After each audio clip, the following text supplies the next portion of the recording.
Hey everyone, how you doing today? As promised in the daily financial news, we're doing four interviews with students today. The reason I'm doing this is I want to see what is going on in the one rental at a time world. I want to learn, see what I could do better. Maybe there's some consistent questions or topics that I could cover. Second, I want to see how students are translating what they are learning. And of course, these are all being recorded. So yes, they can help you, other newbie investors. So let's welcome Kyle to the show. How you doing, Kyle? Good, Michael. Hey, glad to be here. Hey man, I know we tried to do this first before the internet gods whacked us, but we're going to start fresh. So why don't you introduce us to who is Kyle and where you are in this world of real estate? Sure. So my name's Kyle. I own two houses. I have one rental and I own the house that I live in. And so I'm just kind of getting started. I just bought my second house a couple months ago. So I just had a rental property for like 2 months now. So I mean, actually on Friday, I just collected the second month's rent and it was like unbelievable. I didn't have to do anything. I screened my tenants good. And 30 days later, another rent check showed up and I was like, sweet. I'm looking forward to the 19th again next month. Let's do this. So some is good, more is better. Yeah, I think so. I mean, very cool. I'm assuming that's what they tell me. It does. So it was my first one. So after I took out, vacancies, property management, and repairs and all that, it's just under $100. It's like $94 a month. Okay. And what's a little bit different about your story? And again, I've heard it because the first video bombed, meaning the internet gods smacked us. You're doing this as buy your owner occupied, finance an owner occupied, live there a year or so, and then moved in another one. So when we talk about you just having your second rent check, you actually lived in that house for a year and then moved. And that's a great strategy, folks. That gets FHA financing. It's the cheapest debt possible. It's a pretty amazing thing. Is that correct? Yeah, 100%. It's just, I don't have the Joe. I didn't make the right life decision to become a doctor or a lawyer. So I just, average Joe, average income. So I kind of had to get a little creative of how to acquire properties. And so I think it's a great strategy. Let's be clear. Also, let's hit the whole high income side. One of the things I've tried to make clear to folks on the One Rental at a Time channel is I actually think those folks with high incomes, the doctors, the lawyers, it's actually harder for them to establish financial freedom. Because Kyle, I'm going to guess your monthly nut is not 30 grand a month, I'm guessing. So with me, my wife, my two kids, we've been pretty aggressive about cutting our expenses, and we can get by on like 3,500. There you go. I mean, that's like, base, that's not frills, but that's how much our base is. So I hope people are noticing he knew the answer. I wasn't even fishing for it, but the fact he has a number, that's incredible. What would I say? 98% of the people I talk to just guess. So if he says his minimum's 35, if he has a monthly, if he gets to 5 grand over time, that's a home run. That's freedom. That's choices, all of that stuff. The other thing, Kyle, Michael, go ahead. Just real quick. I know how you talk about on the course, how you said people make really complicated, crazy spreadsheets. I have that for my life monthly bills. And so I could show you this crazy thing. Like I average out all my bills over a trailing 12 on my electricity bill, my gas bill, like everything. So I know plus or minus, like what does it cost me per month to live? So that is awesome. I tell you, I'm one of those crazy spreadsheet people. No, there's crazy and then there's valuable, right? So somewhere in there is extreme value because most people don't know. Most people go, well, I take home like 6 grand a month and I got a little extra, so I'm good. That's not okay, right? How leaky is your boat? Because you're probably wasting money in lots of spots. The other thing, Kyle, go ahead. Well, the reason I did that is, like I said, is me and my wife, we're just, average Joes, average income.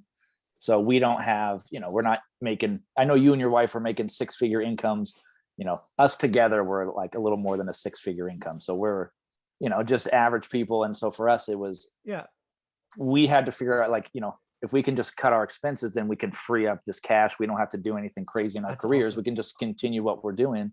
Yeah. And through that's how we freed up some cash. And then we just initially decided to just do the owner occupant route, at least for the first couple. I think that's genius. We don't have to go put 30% down, as I know that's what you like to do. And we would like to get to that point, but you got to Yeah, go still ahead. in my 20s, so I just gotta, do what I can and build how I can.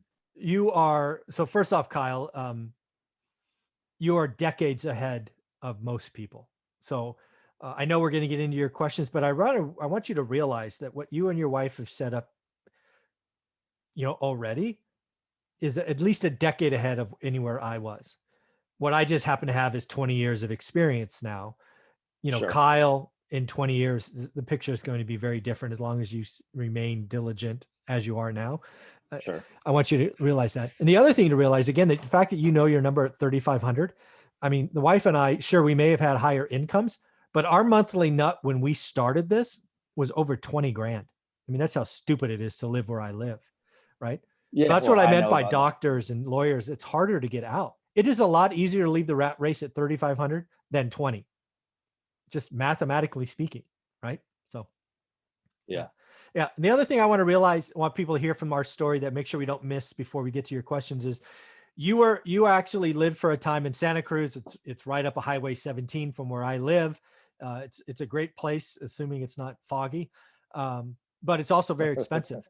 And you and at the time girlfriend, now wife, to move to Columbus, Ohio, which is a decision that is really sets you up to take advantage of the local market. So I didn't want to miss that in this story. Did I miss anything?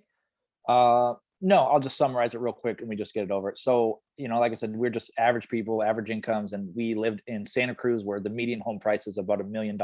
Yeah. Just for real quick, this house that I'm in right now, the mortgage payment's a 3-bedroom, 2-bath, 1,700 square feet, 2-car garage. The mortgage payment is about what we paid for a studio. Oh, So it's just so nuts. just to put that in comparison. So we just, we were looking, I always heard like investing forums and stuff, people talking about the Midwest and, finding, purchase to rent ratios. And so I just kind of did some research and zeroed in on Columbus, and we decided to come out here as I think it's a good market, at least for us. Yeah, I think Columbus, Ohio is a wonderful part of the country. I'm curious, right? When you go to your girlfriend at the time and say, honey, I know we're in Santa Cruz and the beach is like, 10 minutes away. How would you like to go to Columbus, Ohio, where there is no beach? Was that an easy conversation? No. Pretty much everybody that I tell here in Ohio that I moved from California from the beach, they're just like, what's wrong with you? Because Well, they let don't me get tell it, you about this studio. because they don't get it. Yeah. Yeah. They Let me just tell don't get you it for about them. that. Most people are just, paycheck to paycheck. So for them, they just didn't quite, they're Yeah. like, why would you do that? If you can be paycheck to paycheck over there, paycheck to paycheck. Yeah, that's pretty So crazy. it was just a sacrifice, and she was willing to come along for it. She understood it was definitely a hard conversation, but we sat down, and That's the trick was, is we came and visited in September, which is, we found out, the best month of the year. And so we were like sold on it. And then we moved a little bit later, and then we forgot to look at winter. Well, that's awesome. The other thing I just want to point out, then we'll turn it over to you, is you and your significant other are on the same page, right? If you ever heard my story, we've had our ups and downs, and the fact that Olivia and I were on the same page is the only reason we got through the cycles in real estate. So I want to congratulate you for thinking ahead, having those conversations, even if they're difficult. You got to have them. Don't guess, don't pretend, don't avoid, have them, get it over with, and then see where you're at. So kudos to you. So Kyle, I want to turn it over to you. You came with a set of questions. Let's get started. Sure. I just want to make one more comment. What you're saying is, I think in the beginning, it's definitely harder because you don't have anything to, like, you're saying, hey, let's move to Columbus, let's buy real estate. But from there, it's just a dream. Like, you don't really have anything. And once you kind of get the ball rolling, it's easier to look back and go, wow, that was a really good decision. And that's kind of right where we're at now. Is That's when we awesome. jumped out here, we had zero. And now it's like, hey, we have a property. Somebody's paying us for it every month. We're looking to now get our third one, our third property. So 2 rentals and then our house. And it's just, now it's easier to be like, yes, that was a good decision. So Yeah. it's hard on zero, but once you make progress, it's better to, I think, to realize you made a good choice. Well said. Thanks, buddy. So, all right, what you got? So I've gone through most of the course, and I just got to say thank you so much. I was the guy going, I think you said this morning, 51 inch in 50 different directions. Like, that was me. Columbus is a metro of like 1.5 million people. Oof. And when I would look at properties, I would look at the whole metro. I would just, let's look at the whole area and run properties all over and go, oh, that's kind of makes sense. And it just felt like I was just not really making a lot of progress. I was spinning my wheels, not really going anywhere. So just going through this course, it really just helped me zero in. And so it's helped me a lot. Yeah. Tight focus is critical in the beginning. Cool. Awesome. I guess for my first question, so I've been doing every day, 20, 30 minutes, checking out my market. The last 2 days, nothing has come onto the market in my search parameters. So what do you do on those days when nothing hits? Because it's like, do you just go, okay, cool, I don't have anything to do? Or like, how can you then at least do something so you can, because I know then your videos say, let's get a little bit better each day. Yep. So did nothing, my last 2 days, nothing hit. Yeah. So nothing hit, meaning no new listings, right? Correct. Did pending change? Did anything change? I saw 3 properties go pending in the last couple of days, and that was it. So that's information, right? So that counts as a change. How long is your list today? I mean, when you did your search, was it 12 listings or 37, or how big is that tight focus? It's at 9. Okay. And how long have you been looking at that criteria? Like a week now. Yeah. So tell me what your criteria is. How tight is it? How many variables? Here, I got it right here. One sec. Sure. So it's a 3-bedroom, 2-bath or bigger. Okay. 1,250 square feet up to 2,000. Just because some people here have finished basements, and so your 1,500 square foot house, people have a finished basement, so then they go, oh, it's 2,000, but in reality, So that's kind of why I've buffered it up to 2,000. Okay. Single family, 125,000 to 300,000. Okay. And that's it. So 125 to 300, 3.2, 1,250 square feet to 2,000. Yeah. So I'm guessing some zip code. It's 2 zip codes, just because half of the zip code just goes out into like the rural area. So there's only like a couple thousand houses. So there's 2 zip codes that kind of butt up against each other, which is more or less the same area. So again, 2 zip codes, single family home, under 300 grand or between whatever, under 300, be over 1,200, but under 2,000 square feet. You're only getting 9 listings. Correct. I mean, inventory is tight. I mean, it's tight everywhere. I would probably change that. First thing I would do is I would take off the upper band of square foot. Okay. Just to see.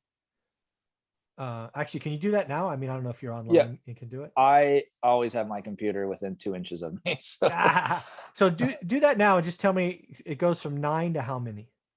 Yep. 1 second. And we'll take that and enter. It goes up to 10. So I would drop the upper band. Now let's drop the lower band and see what happens. On square footage. You like 3 bedrooms below 1,250 square feet?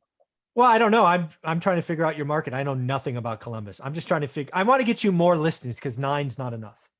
Gotcha. So if I go to 0, I still have 10 listings. All right. So that means the lower band means nothing. And the only other criteria I have on here is property status, where it's either active or coming soon. So when I did the initial like stuff in the course, I kept over all statuses. Yep. But now in my search criteria, I only look at active. Should I take off and just put all property statuses? Well, let's just see. Let's see how big the difference is.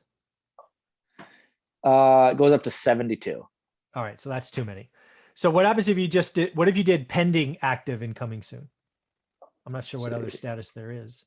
So my agent, I have like access to the MLS. So I have contingent escape, contingent finance and inspection, and contingent lien holder release. So contingent, what were they again? There's contingent escape, contingent finance and inspection, and contingent lien holder release. And is there one that says pending? No, it doesn't say that. So I mean, because contingent escape. Yeah. So could you contingent financing and inspection as the only additional one besides active and coming soon? So if I do that, so if I take it off, I'm down to 10. If I put it on, it's at 71. Oh, so it doesn't really, okay. Yeah, so. But let's put those square footage back in. Okay. Because that's kind of what I felt is like, I was like, I don't feel like I'm getting enough search criteria. Yeah, I don't mind 9 actives, but I would like to see like 11 pendings. And I don't know what the criteria is in your MLS, because but in my market, at least maybe not today, but over time, pendings come on and come off a lot. And it could be inspections, it could be appraisals, it could be loan contingencies, it could be lots of things. So I like including pendings, but I just don't know what your criteria Sure. options are. So if I put the square footage back 1250 to 2000, Yeah, active there's 10 and pending or contingent there's 38. you're close. Yeah. That's Okay. pretty close. I might keep that. I like to be between 20 and 40, right? What I just heard you say is 58. I think you said 48. 48. You're It's like and right again, you there. only have 9 days. So in the short term, I would rather see you focus on the 10, because while Of it's course. low, you're still early. Right. Okay. Maybe in 3 weeks. So at 21 days, you do the expansion, because I think it's more important to keep the tighter focus early Sure. and then expand as you feel comfortable there. So I guess what I would tell you to do, again, 10-minute conversation, is keep it pending or keep it active and coming soon, but drop the square footage, because that didn't change. I think you got 1 listing. We got a couple, like 1 or 2 extras. Yeah. So drop the square footage in the meantime. And then at day 21, so figure that's like March or April 10th or whatever, then go back and add contingent something. Play with those and see which one. Always stay between 20 and 40 once you go back at day 20. And that's between active and pending. You don't want to go beyond 40 with active and pending. Yeah, I don't think you want to, because again, maybe like when you're 90 days or 6 months into it, when you can scan 40 listings in 10 minutes, go bigger. Like I can scan hundreds in like 7 minutes now, right? But like a machine. Yeah, I mean, it's because I've done it enough where I know the little things that I'm looking for. But until you build that DNA, tight focus, and fight the urge to expand too soon. That makes sense? So my next question here, one sec. Okay.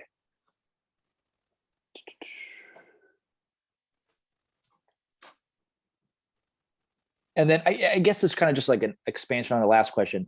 Sure. If you're in a zip code, and I know it's like, I mean, sometimes you could have 30 new listings in a weekend, and then the next week there's 2. Is there like a certain inventory number you want to be seeing to realize like, hey, this is a good market, or I shouldn't be in this market? Or is it you just no? No, I mean, over time, you will start to understand a seller's and buyer's market. Over time, you'll see it change. But today everything's a seller's market. So it's, you just have to trust me, right? When you do this for years and decades, you'll go like, okay, we've just gone from a seller's to buyer's market, which means you can just get more aggressive. But today everywhere's a seller's market. You will see it over time. The beauty of daily execution is you'll be able to tell Columbus, Ohio, those 2 zip codes better than 95% of agents. It's truly powerful. I gotta say, even just in a week, like, and I've been studying real estate, as an amateur for years, and just doing this for a week, it's pretty eye-opening. Like how, if you just focus in immediately, you actually understand the area. Because as soon as you start even comparing 20 minutes apart in the metro, it's like not even the same at all. Yeah, you actually get negative. I call it positive compounding. If you go too wide too fast, it's actually negative compounding. It's just, it becomes useless and actually totally negative. Focus. And I found it just a waste of time, and it's discouraging because now I'm trying to scan through 200 listings and which one's the deal, and it's like no. It's impossible. You choose what your box is and swing. I think baseball players call it swing at your pitch. Exactly. Yep. Yeah. You and again, I don't judge. You define your box and then only execute on your box. I don't care. I just gotta say how powerful that. I mean, that what I learned from the course more than anything is like, choose your box, and just by doing that, it saved me. I was looking online like 3 hours a day. It's ridiculous. That's not healthy, and it's not. You can't do it forever. You will burn out. But if you can do it again, if you do it 10 or 20 minutes a day and you find nothing, I give you permission to move on. Do something else. Take the kids for a walk. Go get some ice cream. Enjoy your life. If you are spending more than 45 minutes a day on real estate, you're doing it wrong. Yeah, I agree. It's not sustainable. And then most people won't be able to do it And that's probably why people say real estate's not for me, is because it's taking half, it's almost a full-time job. Amen. So my next question is in the course, you talk about A, B, and C property status or condition. But I also know it's like, we're not trying to become the next HGTV show. So at what point to you is a property considered? Because I mean, I can go in there and put marble everywhere, and I mean, I can do all this crazy stuff. At what point is a house a condition for you, and at what point is it not? Awesome. I love this question. Nobody's asked me. See, this is why I love doing interviews with students, because I can figure out where I have holes in my videos. Is I don't care about HGTV status or size. Basically, I walk My wife into does. well, yeah, I understand. Well, yes, I get it. But for me, I walk into a house going, I don't need to do anything. I don't need to have a make ready number. Right? It could have Formica countertops, for heaven's sakes, but as long as they're clean, not creased, not bubbling up on the edges, it could be ugly carpet, but clean and no tears, I'm not going to change the bath. Maybe the tile in the bathroom is that 1970s yellow, ugly stuff. But if I'm not going to rip them out and they're clean and safe, no leaks, that's an A for me. If I'm going to put 0 make ready after I buy it, it's an A. If I might do new flooring, touch up on paint, but I'm not changing the mechanicals or the kitchen or bath, that's a B. If I'm going in there and I'm going, not only is it a 1970s bathroom, but half the tiles are cracked, and oh, by the way, that's peeling and a tripping hazard, that's a C.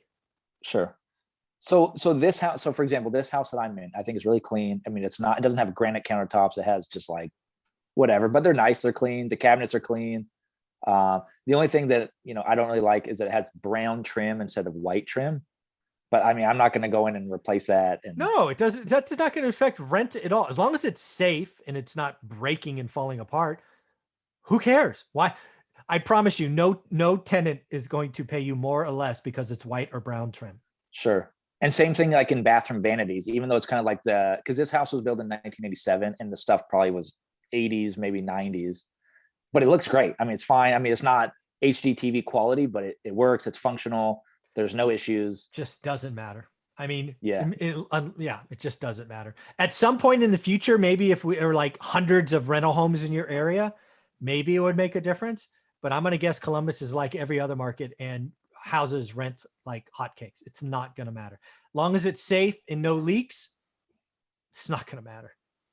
Yeah, that's kind of where I was at and me and my wife kind of been arguing, because she's like wants a little nicer. And I'm like, I don't think doing that's going to get more rent. Yeah. Again, well, you can check that. I mean, you could be a prospective tenant and go into other houses and know. One of the things I've done over time is looked at other products. What I have learned, and again, you need to learn this for Columbus, is what gets more rent. 3 things in my market get more rent: an extra bedroom, more rent. Yep. An extra bathroom, more rent. And garage gets more rent. Does a flat roof versus a peaked roof get more rent? Not at all. A fenced backyard gets more rent in today's environment, which wasn't important 10 years ago. It's crazy. But a fenced backyard so they can have a small dog now matters. In my experience, brown trim versus white trim makes no impact on rent. 1980s clean vanity versus 2020 clean vanity gets me more rent. I only do things that get safety first. Doesn't matter. And then I only do things that get more rent. Yeah, that's kind of where I'm at too. And it's, I just feel like a lot of people can just, oh, well, it'd be nice to do this or that. And it's like, it'd be nice. Yeah, but sure. That's why Are we talking about being nice or making some money? I mean, what are we doing? Yeah, exactly. And that's where I'm at. And my buddy's like, well, don't be a slumlord. I'm like, I don't think white versus brown trim makes me a slumlord. No. Yeah, exactly. So let's be clear. A slumlord's not only going to not do brown or white, but you may not have molding in a slumlord. So yeah, no, I just wanted to kind of touch, because that to me is, I feel like people think, oh, A quality, and you see like new houses on the market, and you're like, okay, that is A quality to anybody, but as a rental, yeah, that's kind of what I just wanted to clear up.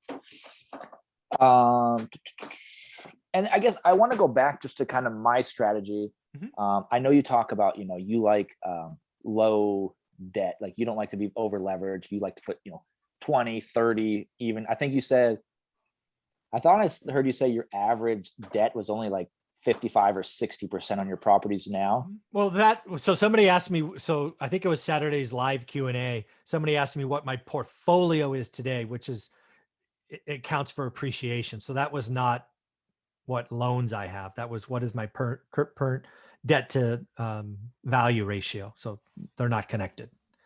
Yeah. Okay.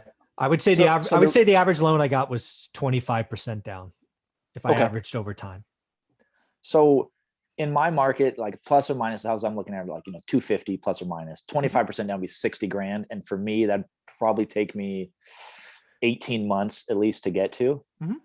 And so my strategy has been to do owner occupant deals. Like on this last house, we did 10% down. Yeah.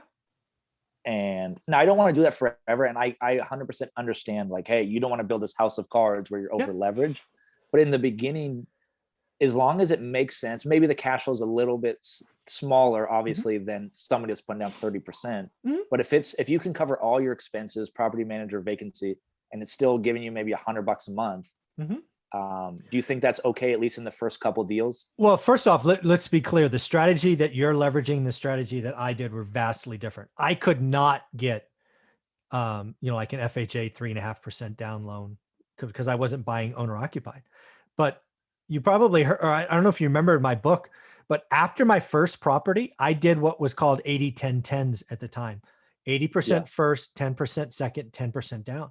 So 3 of the first 4 properties I bought were 90% loans, but they still cash flowed, to your point. And obviously the more you put down, the more cash flow. And I get that. But to me, I don't want to build a house of cards, but it's like, I want to get in the game because it's like, no, in the beginning, it's cash flow and it's covering itself, it's paying itself off. And you have reserves. Let's be clear. And you have reserves for the just in case, right? But I'm trying to be clear, right? In the beginning, I was far higher leverage those first 5 years. I think my average LTV, loan to value, was at 90%. I didn't have an option for less than that, right? There were no investment loans for less than 10% down. But again, I think your strategy of going into an owner occupied home is genius. Again, let's be clear, for folks in their 20s, coming out of college, if you're single, house hack, whether that's house hacking a fourplex or house hacking a house, get on the property ladder.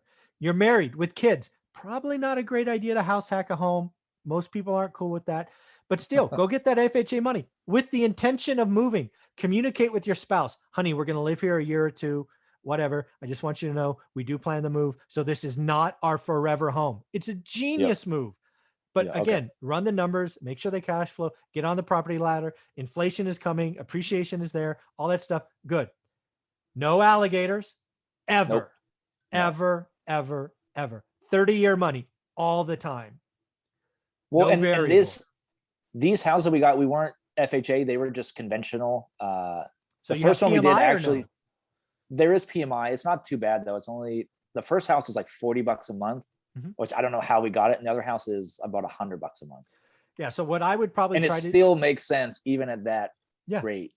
Yeah. What I would try to do before you, again, the first house is already gone. What I would try to do in this house you're in now is maybe you've had enough appreciation where you could refi while you're in it, so you still get low rates, and kick PMI off.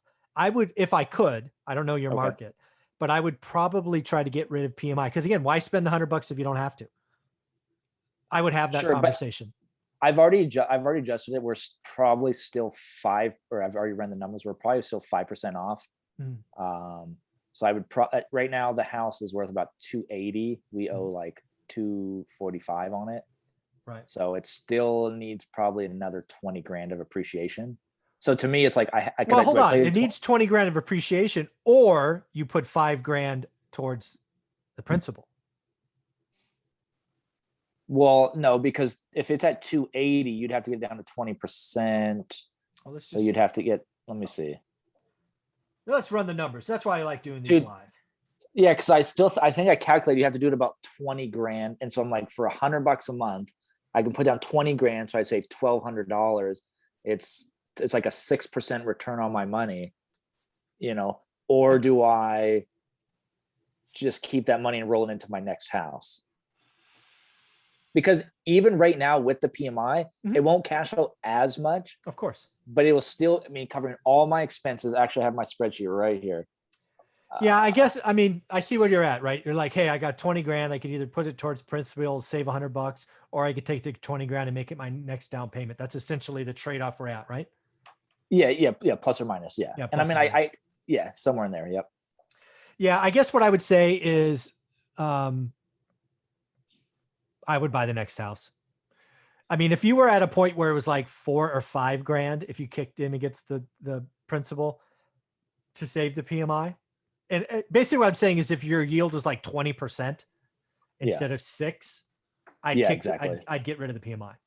Okay, yeah, that's kind of where I was thinking too. Is it's like 6% is, it's a decent return on my money, Yeah. but it's like, It's not, stay on the property ladder. yeah, If it's that's kind of only, where I'm at too. yeah. Yeah, Okay. I thought it and was better than that. I figure in the next 2 years I'll be able to knock it off anyway. So I'm like, best Yeah, case but if you scenario. knock it off in 2 years, the interest rate's going to be higher, right? Because then it will be a rental. You're going to have to make that trade-off. Well, you don't. So on our last house, we just wrote a letter into the lender, and Oh, they just removed the PMI. They just said, okay, cool, get an appraisal and send it in, okay. Well, and they just dropped it off, and that was it. okay. Well, let's hope that stays true. Because So that's what I'm kind of hoping too. yeah, yeah. Fingers crossed that rules don't change. Yeah, because when I So was my first time I kicked PMI off, I had to actually, and maybe it was just the lender I had. I don't know. Right, the world's different 20 years ago. But yeah, I mean, if you can get away with a lender and paying $400 for an appraisal, get rid of PMI, done. Then yeah, yeah, if that's exactly. the case, definitely take the 20 grand and buy the next house. Out question. Well, and I have a little more than that. I have like, I mean, I won't get into No, it's numbers just on I'm just using YouTube, the. but yeah. You're on the right Um, page. so that's kind of where I was at. Is like it, and to me, 20 grand is still pretty considerable. Yeah, I'm course. looking to build up, and so No, you're it on to the me right is like, strategy. that's a big chunk to get the PMI off versus if it more or less, it'll cash flow with the PMI, it cash flows about $50, but that's after property manager, vacancy, everything. So I'm like, it still cash flows. Once that PMI drops off, it'll be like at $150. And Yeah, from there, life gets and, better from there. and let me ask you this, and I know you're gonna cringe, but just bear with me. Okay. When I run my numbers on these houses, and I know you don't like to calculate appreciation, but for me, I just go, hey, look, if it'll cash flow right now, even with some PMI, Mm-hmm. and then what I do on my spreadsheet is I take it off Mm-hmm. and I go, hey, look, for maybe a couple years, it's not going to cash flow as much, but as soon as I can get that PMI off, then the cash flow, Yeah. maybe right now it's only a 5% return, but once I get that PMI off, maybe it's at 8, 9, or 10%. Yeah. I know it's a little riskier, but I'm not trying to get 10 properties like that. No, But for my first 4, I'm trying to kind of. I think you're on the right page. I fully bless that strategy. Again, using the owner occupied route, leveraging the down. I think that's a fine strategy. And I would probably on my spreadsheets calculate it without PMI. Because again, that's the Okay. plan, right? And again, it's not like Yeah, it's 15 exactly. years in the future. It's like 24 or 36 months or something. Yeah, And that's what I I bless think that too. strategy. That's what I think. I was like, if I put 10% down now, every year, the first 10 years, it pays itself off 2%. So I was like, in the first 2 years, I'm up to 14%. And if I can get 6% appreciation over the next 2 years, I'd be at 20% in 2 years, 2.5 years, and I can drop that PMI. And so if I can buy it now, lock in the debt now before rates go, before prices go. Yes. And Yes. I know it's a little riskier, and so I don't want to do that forever. But like I said, my first 4, I'm young enough where I'm like, I want to get on that property ladder, make this happen. It still has to be a good deal. It Yeah. still has to cash flow even with PMI. Yep. But the cash flow will go more once that PMI is off. I fully bless that. Yep. Okay, gotcha. No, I appreciate it, Mike. I just want to take a break. I don't want to hound you with questions. No, keep going. Let's go. Well, no, I just want to say thank you. I mean, you're welcome. For me as a young guy just trying to get started, to talk to somebody who's a multimillionaire, who's got, I think he's at almost 200 units, it's a blessing. So just thank you so much for your time. I really appreciate it. Thank you for that. It means a lot. I like, I'm going to love hearing in a decade you're at 37 or 50 or whatever the number is. I like doing this stuff. Yes, I like it too. As when I got those rent checks, Yay! it was a game changer. My wife's like, we need more of these. And like, some agree. is good, more is better. I agree. So that's funny. All right. I'm just going to kind of take this a little different. So now that I've been talking to friends and family about what I'm doing, and I haven't been like, you need to do this, I just kind of been telling them what I'm up to. and I hope they do get into the game, so I'm now getting to my third one, and my friends are like, "Oh, what are you doing?" I'm like, "Oh, buying some properties. I'm trying to get my third one." And they're like, "Oh, that's interesting. Maybe I should buy real estate." And I'm like, "You should if you know what you're doing." Yeah. Like, because not every house is a deal. Well, it is at a certain price, but but I feel like a lot of people just think buy real estate and it goes up, and it's like, Yeah. kinda. So people thought that in '06 as well. Yeah. So the other thing is I think it sounds great, like on Bigger Pockets and stuff, saying you should be a syndicator, take people's money, and you can make all these fees and X, Y, Z. And I think it's great, but at the same time, it's also a big responsibility. I mean, you now have friends and family's money, and they're counting on you to make a return. And Yeah. so for me, I've played around with the idea in the future. I'm like, okay, maybe once I get a little bigger, it Mhm. might be interesting. Mhm. But I don't want to do it right now. I just think it's too premature. At what point do you think you would even be ready for someone like my age? So I'm about to get my second rental. When Mhm. would you even consider it? Like before you're like, hey, until you get to Well, this point, yeah, don't take money from other I think people. there's two things to decide. Essentially, what you're talking about is borrowing other people's money, right? So Correct. there's two ways to do that. You can syndicate where the money is essentially equity, right? Mhm. You go buy $1 million thing, you raise 200 grand with friends and family. You now have the asset where their 200 grand is the equity, right? Yep. I will never do that. What I'm trying to do with my life is create freedom, options, choices, and most importantly, I do not want to add complexities. Syndication is wonderful, sounds good, but as far as I'm concerned, I'm on the hook for friends and family money, and I don't want that ever. So for me, it's a non-starter. You have to make that choice for yourself. And one of my experts on when's Jonathan? Jonathan on Thursday and Anna on Wednesday are both syndicators or have syndicated, but they have tax documents to figure out. They have other things to do. I'm in real estate for the freedom. That said, I absolutely have taken private money two different times. I've raised private money from friends and family, but I've made them the bank, right? So they're just lending you debt. They're on the insurance. They're tied to the asset. If I die or run away, they can foreclose on me. It's a one-to-one relationship. I don't pool capital. I don't go, hey, everybody put up 5 grand and you're all on this, because again, life changes. You get divorced. You have a health crisis. Everybody's different. One-to-one relationships. Again, simplicity, no complex. So again, right, in your world, maybe I'm just, again, playing. Maybe by the time you get to 4, if somebody wanted to loan you 20 grand at 5% and you still had a deal that made sense, maybe you put them as a second on property number 1 because it has the most Sure. cash flow or whatever. But you're probably years away from that. But you'll have to Yeah. make a choice. What do you want to be? Have them be the bank, or do you want them to be the equity? And for me, they're vastly different choices. Yeah. And that's just what I want to run by you. That's kind of where I was at, is like, it sounds great when you hear somebody go, oh, here's the benefits of being a syndicator and you can make all this money. But to me, it's like, it also adds so much complexity. And now, your friends and family are relying on you to make them return. You're responsible. And to me, it's like, It's just another form of a job. It's a high paid yeah, job. You can make a shit ton of money. But what is life about, folks? Figure that out. Life's about being happy and doing what you want when you want. Kyle gets to 5 grand a month. It doesn't matter. Does he need more? Maybe, yes. but Yes, I do, Michael. you don't have to do syndications to get more. Yeah, no, exactly. And that's good. I just like, that's where I was leaning. I just wanted to run it by somebody a little more experienced. Is like, I just, like those conversations have just kind of started to happen. I'm just like, I don't think this is a good idea.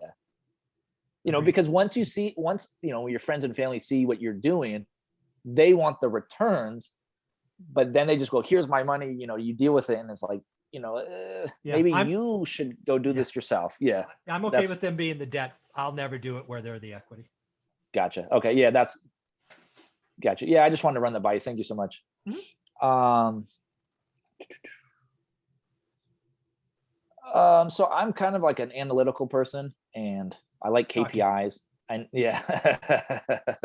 uh, do you have any like I don't know, is there any KPIs that you target? I know you try to get, I think you said 500,000 a week is your goal for one rental at a time, but is for us students, is there like, I don't know, is there any kind of KPIs that we could be hitting? Well, I would like you to look at your market 7 days a week. That's important. I think the people that try to do it only on the weekends are significantly hurting themselves.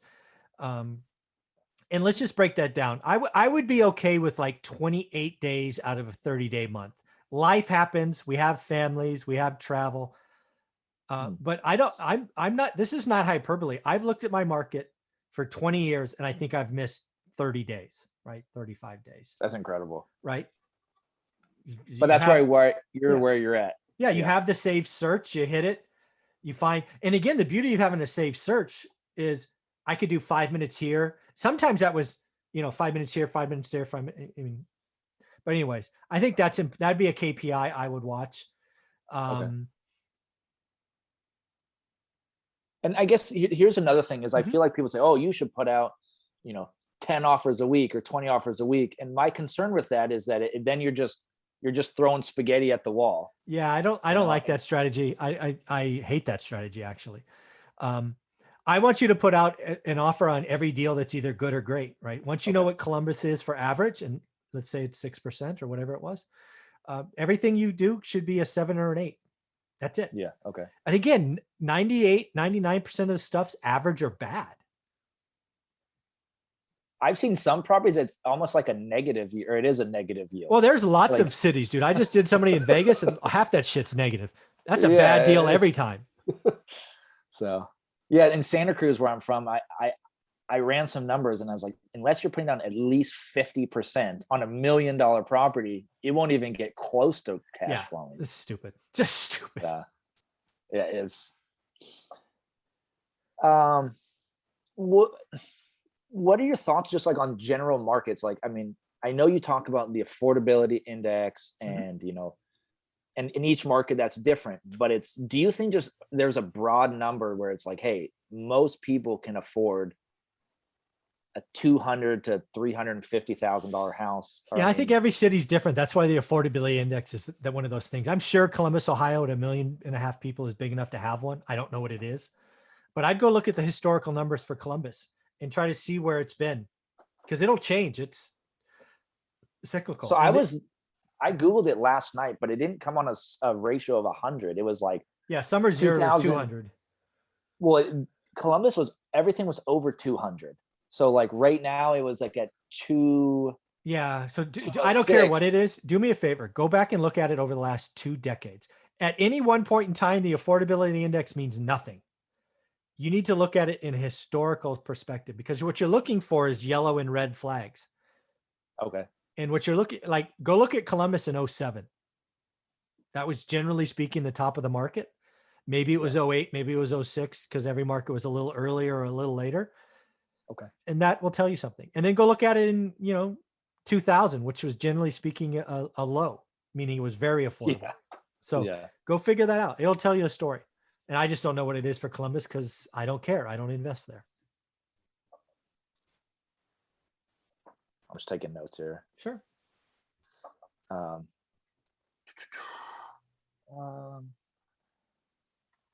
So at some point I'm going to run out of owner occupied, like spots, right? You can only do 4, and I think you can go up to 10. And actually, you know what? No, I don't think you will. If you're like, let's just say every year you bought an owner occupied house. No, you would not run out. Owner occupied's not that.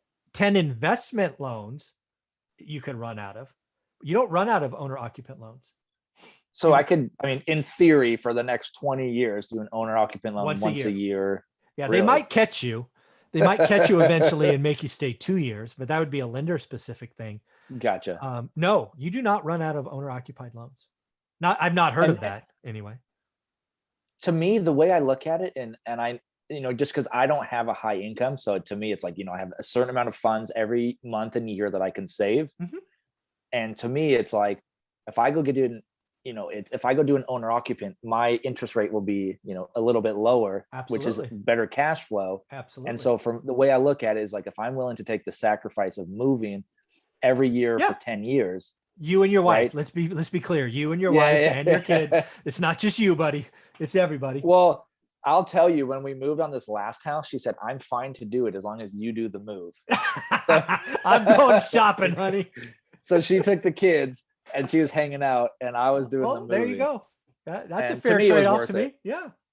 To me, I'm like, this is where we're going. And Yes, eventually I honey. would like to stop that, but it's, Yeah. my savings No, rate's only so much. I'm doing what I can. And I think you're doing great, man. Yeah. so, um, and this is something I want to ask to you. And this is kind of very open-ended, but Sure. what is it, do you think that, and I've watched like a ton of your videos and Mhm. I've gone through your course and what do you think it is, like, when people get started and then like taper off or fall off the bandwagon, or like they started but then for whatever reason they got one or two or three and they're done, and I know 2 or 3 is better than nothing, but it's, the goal is to kind of keep climbing. And so how do you think people get started and then stop? Well, so let's just make sure I understand. So let's just say that, let's say this Like me, for why do example. people get to 2 and then they stop? Is Yeah, that the and it's like, question? if you would have got to 4 or 5 or 6, you would have been in a lot better condition. But Well, I think first off, if you get to 2 and you purposely decide, I'm done, I don't like being a landlord, I've got enough, by all means, go nuts. I mean, go do whatever okay, else you want. sure, It isn't for everyone. For some folks, their goal is 2, right? They have 2 kids, maybe, like, hey, I want to have one, when I die, I want to give one to Sam and one to Mary. I mean, if that's your goal, shit, congratulations, be done. Not everybody wants to get to 200. Not everybody wants to get to 50. Some people are fine with 2, right? Whatever your purpose is and you're going for that, awesome. If your goal is 1, awesome. But I think your question is, hey, somebody came into this, they wanted 10, they got to 2 and stopped. What yeah, and like, and usually, it was usually for a reason, yeah, what right? Like, usually happens is something in their life changed. They got sick, or someone around them got sick, or 2, they got married and or divorced and their significant other changed. 3, they moved, they were investing 30 minutes from home, but a job change happened, right? There's usually a life thing that happened where their focus has just gone elsewhere, is usually okay, what I've seen. because it's, as you keep talking about, you're like, look, I know like a lot of the gurus are like, get rich in 2 years with rentals, but it's like, no, it's a 10 to 20 year game. Yep. At least 10 years. At least 10. And I guess it's you got to put in the time, just like anything. You're not going to get good at anything in 1 year. You're going to get decently proficient, but it's year 5, 6, 7, 8, and 10 Yeah, it are all going to be a compounds. lot better. Yep. And so I just, I've seen a couple people that have, bought 1 or 2 houses and they stop, and it's like, they will what kick happened? themselves in a decade. Yeah, like, what are you doing? Mhm. If you start to go down and learn this skill, unless, right. I get, if you're sick or something happened, it's like, why would you? And I don't want to question why people are doing it, but I want to learn for myself, as Yeah. as I'm going to yeah, get my next one, it's like, I don't want one to of be 2 that things. person. There's one of 3 reasons that would happen. One, that was their goal all the time. I know lots of people that have 2 kids or 3 kids. I'm going to get 1 rental for each kid, because when I die, it will be paid off and that's their inheritance. That's a great Okay. goal, right? Cool. Sure. Okay. No Yeah. judgment. 2, they got on this path and life kicked them in the nuts. Sickness, divorce, marriage, job change, whatever. And then the other one is, they just had a bad experience. They didn't qualify their tenants. They got run over by some professional tenant. That sometimes happens if you're not careful. Once you become a landlord, right? And if you don't do tenant screening, like you talked about right out of the gate, you can get taken advantage of. Sure. Okay. And it's just bad experience and they stop. Yeah. Okay. And I don't know how long you got. I could ask you questions all day. But I know you got wanna time wind for down. one more question. What's your most important question next? So my goal is to, be more or less like you. And that's why I sent you an email, is like, look, I'm done listening to 20 different sources. I'm just going to cut out everything, listen to one person, and at least do that for 5 years. Okay. And then after 5 years, I'll reevaluate and see if I need to do something different. But yeah, I'm going to plug one path. Okay. So you initially bought, I forget exactly the numbers, but it was like you got to 8 units, then to like 80 units. Yep. And you kind of sold in 1031 and stuff. Mhm. How can I, as I'm going to you know, and I know it's a whole path, but it's like, as I buy a few properties, but then how do you then kind of just get that explosion, you know, like how should I be looking at that and setting myself up to go, hey, you've got 4, 5, 6 properties, and now you can get up, or your doors, and now you can get to 20 or 30. Like how should I be thinking about that? Yeah, there's two ways that happens. And they're all basically the same thing. In my book, I call them phases, right? You're in phase 1 right now, which is building the foundation. When you get into phase 2, you're going to be leveraging equity. No new capital, equity. So I don't know the Columbus market, but I'm sure it's appreciating. It's appreciating at different rates than other markets. At some point, let's just say it 5 years from now, you're going to be sitting on 25 to 40% equity in different houses. Okay. And for me, the affordability index will tell me what to do. So again, I don't know Columbus, but what happened to me is I could not buy the 9th house because it became unaffordable, the 9th property. And what happens is you'll see, at least in my market, your job's to learn Columbus, when houses are high, apartments are low because everybody's buying houses and there's vacancies and bad debt and all of this stuff. So what I did is I took a very high priced asset that had tons of equity and moved it all over to this underappreciated asset, multifamily. Then when this stuff crashed, this stuff went up because people that were in houses moved back to apartments. Sure. So my understanding of most markets across the country is they don't go in equal. Right now, multifamily in my market's really high priced and houses are coming up. But I would say multifamily is more expensive and a worse investment than houses today. That's why I'm buying houses. That will flip-flop at some point. Right. So you can 1031 like we did. And again, my market of California moves, generally speaking, has higher appreciation and worse crashes than Columbus, I'm guessing. But so yours may, instead of being 4 or 5 years, it might be 6 to 8 years. The other thing you could do is you could do cash out refinances, right? Because not only you're going to have appreciation and debt pay down, but you'll probably have appreciation in rents. So you could take on more debt. So you know, at some point in the future, go, oh my God, not only do me and my wife need to save 20 grand, we could borrow from house number 1 and buy the next one tomorrow. Right. So that will happen eventually, but you're years away from that. But yeah, phase 2 starts when you leverage equity versus savings from your day job. And at what point should you start? At what point do you think that like you've got that? I mean, obviously it's how much equity you have, but it's how do you think about that? Like you're building your foundation versus kind of that next level. Like how? Well, for me, I never planned it. It came and smacked me when I realized I couldn't buy the next house. It was really that simple. My spreadsheet showed every number was negative. Right.